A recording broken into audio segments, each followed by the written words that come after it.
خلکو کې دا کمی دی چې هغه کله په یو ګناه باندې عادتي وي نو دغه ګناه پرېښودل خو لرې خبره ده دغې ګناه نه توبه هم نه وباسي هغه وایي چې څنګه چې توبه وباسم او د دغې ګناه نه منې نه شم الان کې لکه یو انسان په یو نشه باندې عادت شي که نه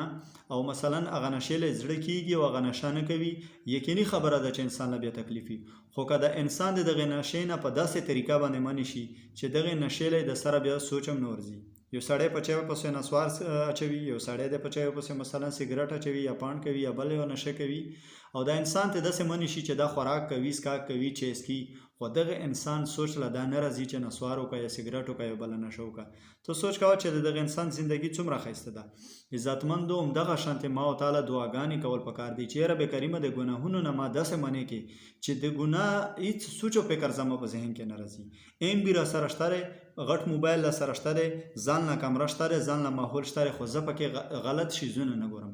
دا شانتې په جیب کې راسه پیسې شته دی زه پې باندې هر قسم نشه کولی شم هر قسم تماشه پې باندې کولی شم خو نه یې پې باندې کوي دغه شانتې مونږ نارینه یو خواهشات الله رب عزت را کړي دي شکل صورت یې ښایسته را کړی دی که ځینې ګناهونه مونږ د دې شکل د دغه ځوانۍ د وجې نه کوو مونږ یې کولی شو نو ته به سوال کوې چې رب کریمه ما په دې ځوانۍ کې داسې منې کې د ګناهونو نه چې ځواني مې وي خواهشات هم راله راځي زه کولی هم شم ځینې ګناه خو زما ورسوچ کېږي نه عزتمندو که الله رب عزت مونږ په دا طریقه منې کړو د ګناهونو نه زمونږ او تاسو دنیا او آخرت به ښایسته شي